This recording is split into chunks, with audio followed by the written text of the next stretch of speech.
Hi guys, welcome to the session. My name is Somajit Goswami. Today we are doing a reading comprehension passage for our CAT 2026 batch. Okay. Before we start explaining the video, I would like to take this opportunity to let you know that we have started with our batch for 2026. If you are looking for CAT personalized coaching to get higher percentiles, this batch is for you. Okay. This is a very good batch for the students who are really looking for hand holding for their preparation. Okay. Now, let's go to the passage. Before I start solving, there are a couple of things I want you to understand which would be immensely helpful if your reading comprehension is not that good. Number one, you should always read the paragraphs and pause. After reading every paragraph, you have to pause and reflect upon what the main argument or the argument of that paragraph is. Why has the author written that paragraph in the first place? Because that will help you stitch all the arguments and get the main idea of the passage later on when it is required. If it is an easy passage, generally what happens is that you get the argument towards the end of the first paragraph or the whatever end of the paragraph, you get the argument. Okay. But it's not a hard and fast rule that you will find the argument always there. The point is that what I do, since I'm not a faculty for VRC, I am a test taker, a slightly advanced test taker, you can say. My comprehension capabilities are good. I tend to read some eclectic stuff here and there also. Always remember that reading comprehension, you should never read articles to waste your time. Don't read articles. Okay, that will never help you. Reading articles and all only helps the people who actually enjoys reading.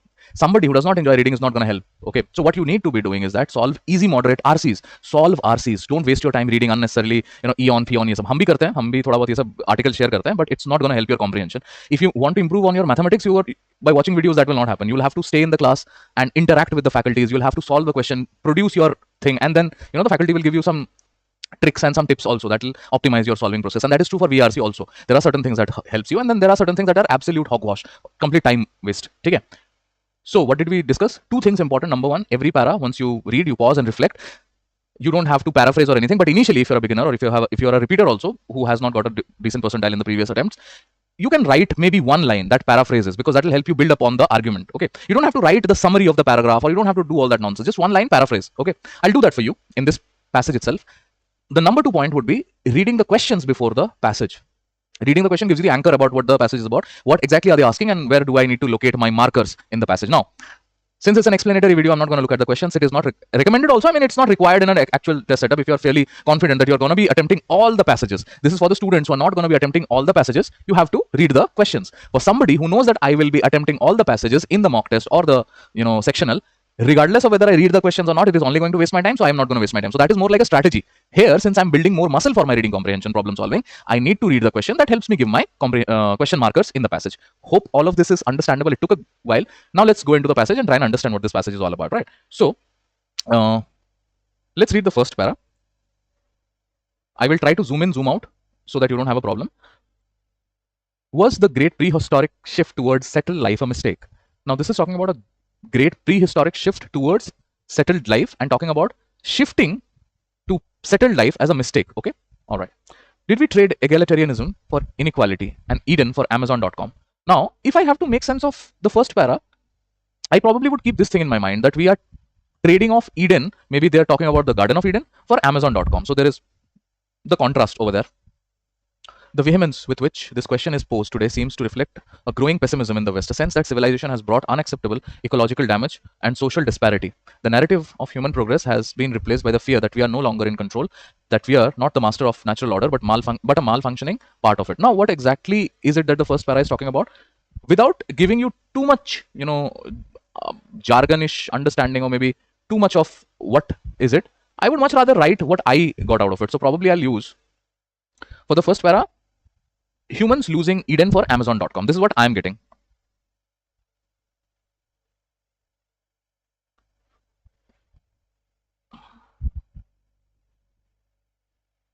Okay, please write properly. Don't be like me. Don't write in this kind of this thing. But anyways, that's okay. Let's read the next para, and I'm hoping you can zoom in on your own, and I'll also zoom in when it's required, but you can see that. Okay, it's fairly visible. One of the leading voices of this pessimistic view is an Israeli historian, Yuval Noah Harari. In *Sapien: A Brief History of Humankind*, he argues that the leap to agriculture led not to freedom but a new kind of slavery. Instead of liberating us from hunger and labor, it forced humans to work harder for diminishing returns. The agricultural revolution, Harari writes, was history's biggest fear. All right, so this is an opinion that is getting presented by Yuval Noah Harari, that Yuval Noah Harari says agri-revolution is of biggest biggest fraud. Okay. Now let's go to the third para. You can see that I'm just trying to make sense of what I can get out of the first, second, right? It doesn't really need to make sense. The first paraphrasing, the second paraphrasing doesn't really need to make sense. It needs to just, for you, all it needs to do is you should be able to understand what the first para is talking about. It doesn't have to make sense to everybody. Okay, let's read now. Offering a rejoinder to this grim outlook is the Dawn of Everything by British archaeologist David Wengrow and American anthropologist David Graeber. They challenge the idea of a linear march from nomadic freedom to a... So these are the two people, they challenge the idea of linear march from the nomadic freedom to a coercive modern state. Our society may be flawed, they argue, but others were possible and still are. Human moved fluidly between nomadic and sedentary lifestyle, experimenting with many forms of civilization. For them, history was not a trap, but a space for imagining alternatives. Interesting. But the book feels like a political pamphlet, which isn't surprising. Graeber, who died in 20, was an anarchist, blah, blah, blah. This is actually more like a commentary on this person. So even if you ignore it, it's okay. But again, I am saying it because I have read it, so it's okay. So what do I write about the third point? Maybe a counter argument to Harari. Counter argument to Harari by Wengrow. Point is that sometimes the name gets confusing, so you can write that thing down. Okay. Now, fourth paragraph, fifth paragraph are pretty much combined, so you can either see these two as just one para, as a fourth para, and then I can take the last three as fifth para. That is also fine. For me, it is okay. Okay. Or maybe you can take these two as fourth and the last three as maybe the last two as five and whatever, right? But for the time being, let's read. Both books in truth are as much about the present as the past. So they are basically projecting both. These debates on human origin often serves as a mirror for our current anxieties. All right. So let's read ahead. From the excavation side of Iron Cave, overlooking the Sea of Galilee, we get a glimpse of life 12,000 years ago. The Natufians who lived there had to hunt gazelle, haul water, spin thread, grind grain, fend off animal, and bury their children. They had enough to manage without carrying the ideological. So now this is where the argument starts. They had enough to manage without carrying the ideological weight of their descendants. Okay, so this is basically talking about what we perceive of the past, but these guys were all busy doing their daily life, right? What was the daily life? Hunt gazelle, haul water, spin thread, blah blah blah blah blah. Humans are drawn to storytelling, to origins and endings, but the narrative impulse can distort more than it can reveal. So the last line itself tells me that I can write for the fourth and fifth para combined. Maybe I can write that humans maybe okay. So this is about.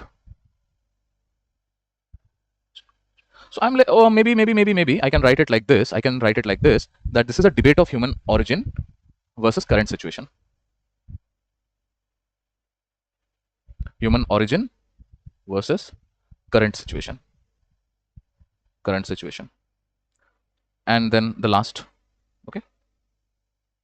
We might be better off following archaeologist Grossman's example, studying what little remains without imposing grand theories. The shift to framing and settlement appears not as clear cause and effect transformation, but a messy, complicated process. So this basically is the shift from the farming to settlement appears not as clear cause effect. This is pretty self-explanatory. No point going deeper into it. Of all the finds that Iron gave, the most striking was a small flint stone, the size of a key, never destined for an academic frame. Someone had started to shape it into a tool, chipping one side into a blade, then abandoned it. For 12,000 years, it laid untouched until it landed in my palm. In that moment, archaeology became poetry, a fleeting human gesture preserved across millennia. What do you write about that? This talk, I mean, this is again human narrative, okay, and that too in storytelling form. So this is, I mean, in my mind, I can write human storytelling can distort narrative.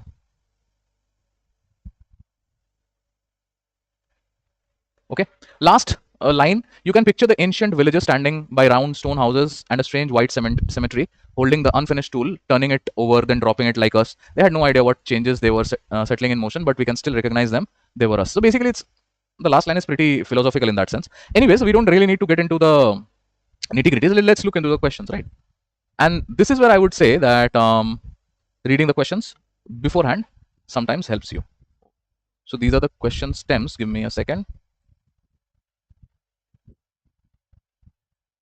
All right. So the first question is, which option best states Graeber and Wengrow's counter argument to Harari's thesis? Okay. Now, what was Graeber and Wengrow's counter argument to Harari's thesis? Before we even read the options, it's a good idea to go and read. Harari was talking about, you can see the cursor, right? Harari was talking about the agri-revolution as a history's biggest fraud. While Graeber, David Wengrow and this guy David Graeber, both of them said that, you know, it was not the challenge. They challenged the idea of a linear march from the nomadic freedom to a coercive modern state. Okay. The society was flawed, but there were other possibilities also. Let's read the option. Or maybe if you just want to go a little this thing, it's like humans moved fluidly between nomadic and sedentary lifestyle, experimenting with many forms of civilization. Okay, it's not a trap, but an imagining alternative. ठीक है, तो मतलब we get the idea. So let's read the options. The first one says they say that strict hierarchies naturally follow the advent of agriculture. All right. So the first thing, hierarchies following advent of agri is definitely not something that makes sense to me. Okay. And this is this the counter argument to Harari's thesis? That is basically they are saying that possibilities of humans from nomadic life to a coerced lifestyle is they had other alternatives also. So this they say that strict hierarchies naturally follow the advent of agri, the nonsensical this thing. So out of the eliminate. Okay, so what is the process? Eliminate. Okay, if you get pick me options, good, but most of the time eliminate. Option number 2, they agree that farming had downsides but stress its long-term benefit. Is it what they are saying as a counter argument? Definitely not. They see early humans as mostly unconcerned with freedom or control. Maybe I would keep it as my option choice, but I'll just stop it there.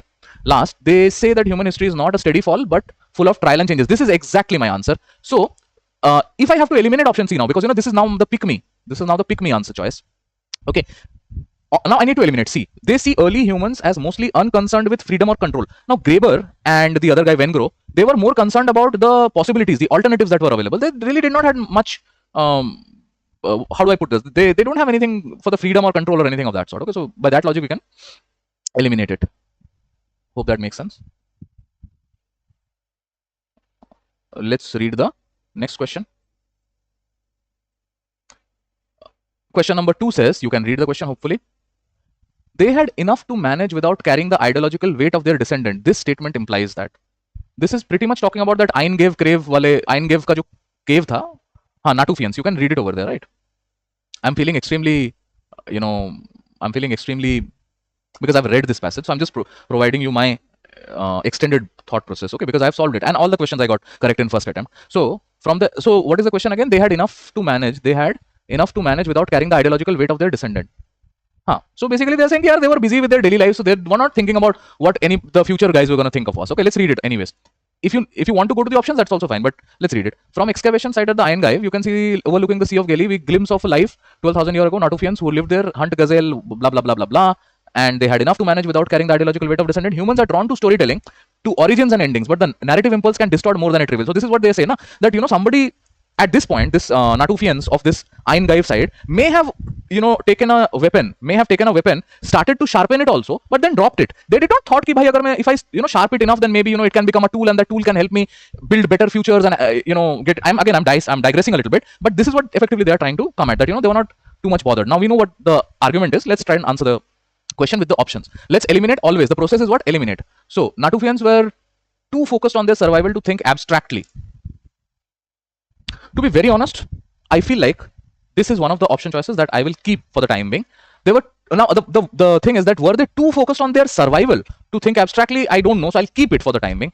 Harsh daily life led ancient people uninterested in big ideas. Harsh daily life. Okay, nowhere it is written that they had a harsh lifestyle. Okay, at least that is not what is propagated there. Now, modern views project today's concerns onto the distant past. This is exactly what the guys are saying. They are saying that humans are drawn to storytellings, and the last line, if you read over there, I'll just point it. If you read to origins to end, drawn to storytelling. So this is more like modern views project today's concern onto the distant past.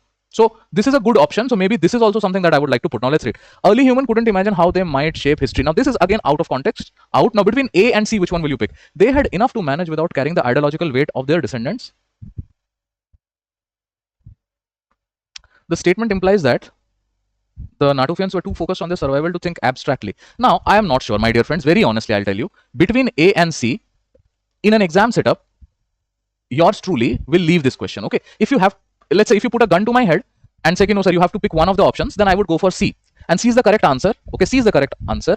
But again, this is only maybe, in my mind, maybe that the passage is about the author, and the author is concerned about human beings more projected towards storytellings, storytelling and that to origins, endings and all that. So for that reason, modern views project today's concern on the distant past is more. And because later in the passage you also see a line which says that there is a person, the Natufians maybe, they took a tool and then sharpened the tool and then did not use it. So it's for that reason I'll pick C. Otherwise I'm okay with it. Okay. The next question rather. The author mentions the unfinished flint. The author mentions unfinished flint tool primarily too. Let's see, read the options. So highlight the technological limitation of early civilization. No. Show how minor things can evoke deep historical connection. Maybe I'll keep it for the time being. Show that ancient tool makers laid the groundwork for later civilization. Definitely not. Support the argument that tools were made as early as 12,000 years ago. Again, this is not the case. So B is another. Just by elimination, I get my answer as option number 3. Now the last one. Maybe I'll just.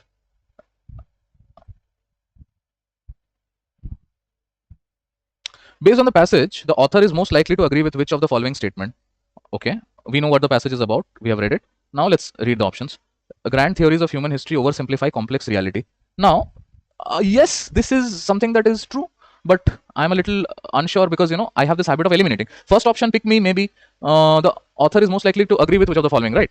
Author ka agreement. Grand theories of human history oversimplify complex reality, because that is true, because Natufians we were using. So maybe let's keep it for the timing. The move to farming was a major and damaging turn to point for humanity. This is nowhere mentioned that it was a damaging turning point for humanity out of this thing. Ancient societies were unaware of their choices and lacked political imagination. Out of context for the question. Okay, I mean, not out of point.